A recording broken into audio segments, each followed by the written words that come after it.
Hi everyone, it's Christina from Photosprouts here. Welcome back to my YouTube channel. Today we're going to talk about hard light, okay? A lot of photographers, including myself, I use a lot of soft light in my portrait photography. However, there's hard light, and today I'm going to show you how to use it properly. So hard light and soft light, they simply refer to the light quality of that type of light. So hard light, by definition, you see a very distinctive border between the highlights and the shadow. And for soft light, you only see a very subtle or smooth transition from the highlights to the shadow.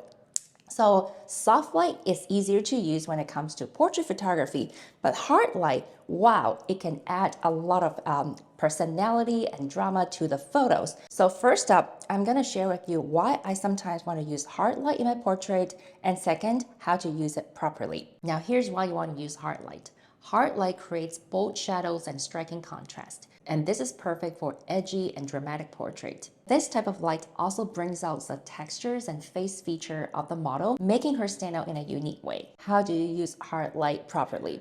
I'll have 3 tips. So tip number 1, look at your watch. Check out the sunset time.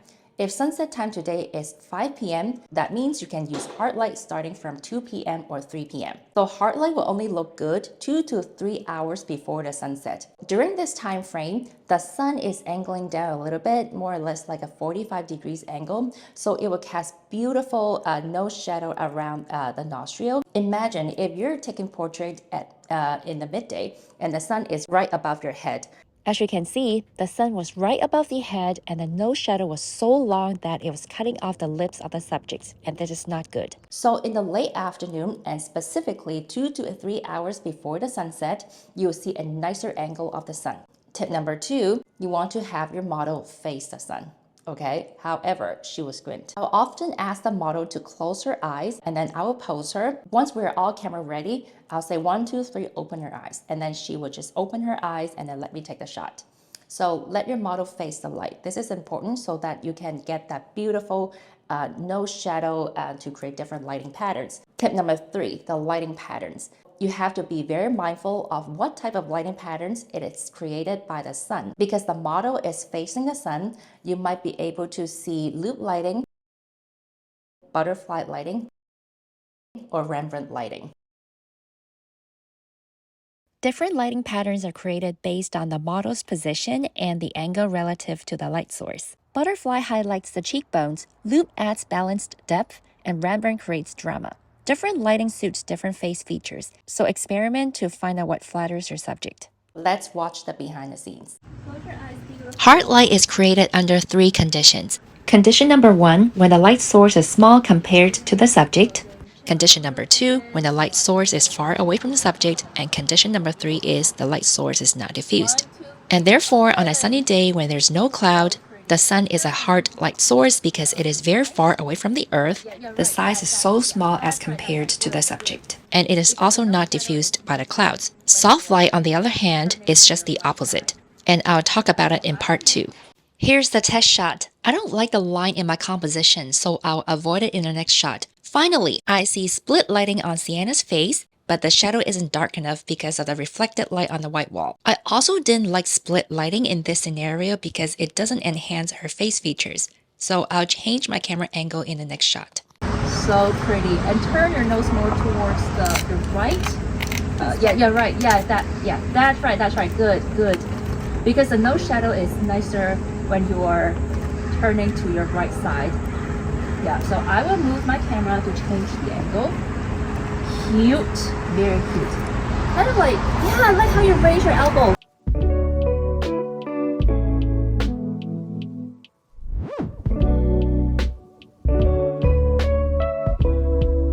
I was using a full-frame camera, the R5 and the 50mm f1.8 lens. And the true focal length is 50mm. If you're using a true 50mm focal length, this is something that you should not be doing, which is getting close to the model. 50mm is not tight enough to get a close-up shot and you'll see distortion on the face. Remember, the minimum focal length for you to get close-up shot will be 70mm. If I'm using the same lens but on a crop sensor camera, my equivalent focal length will be 80mm and I can do a close-up shot on these equipment. Chin up a little bit. I'm going to crop the photo so that it will look just the shadows and the highlights on her face. Cute. Can't get really close because it's a 50mm. Good. Step back a little bit. Beautiful. Beautiful. Oh my gosh. Oh my gosh. I love it.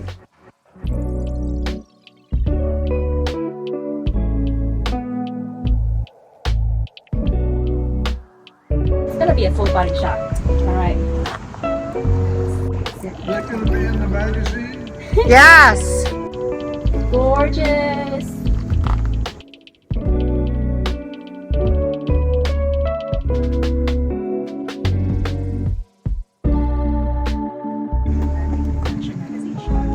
Since the 50mm focal length will create minor distortion when I get close, so why don't I just ask her to stick out her hands and make it close to my lens to create that interesting result. Okay. And now put it back on your hat. There. Like, give you more light on your face. Raise your... Yeah. Okay, done. Woo!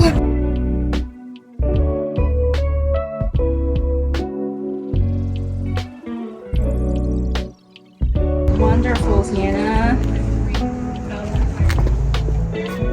In my next video, I'll be photographing backlit portraits of Sienna in soft light. You might want to like this video and subscribe to Photosprouts so you won't miss it. Please also follow us on Instagram as I'll be sharing photography tips other than portraiture. Now, the photo shoot with the hard light is about to finish, but at this moment I found out that Sienna was posing her legs very beautifully. And you're about to see my favorite pictures. Oh my gosh, your legs. Oh my gosh. So, I will need you to do this. Just go down. It will be so mysterious, it's not going to show your eyes. Yeah, and put one hand on top of the other hand. Yeah, maybe on your upper leg. Yeah, like this. Okay, all you need to do is to open your eye. Yep. Super mysterious. One moment, one moment.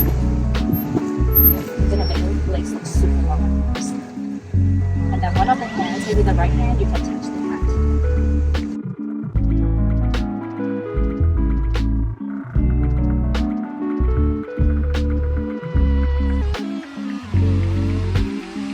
I wish you had a secret or something. You can edit one. Yeah, We can ask for one. like the Audrey had her No, oh, I have one at home. I should have brought it.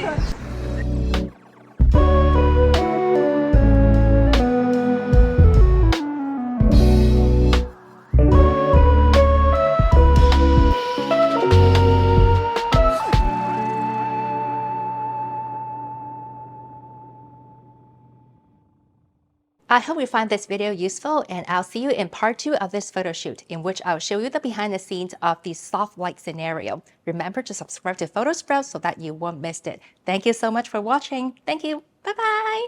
We're Photosprouts photography workshops in San Francisco. Equipment is provided for beginners so that they don't need to buy a camera to come to a photography class.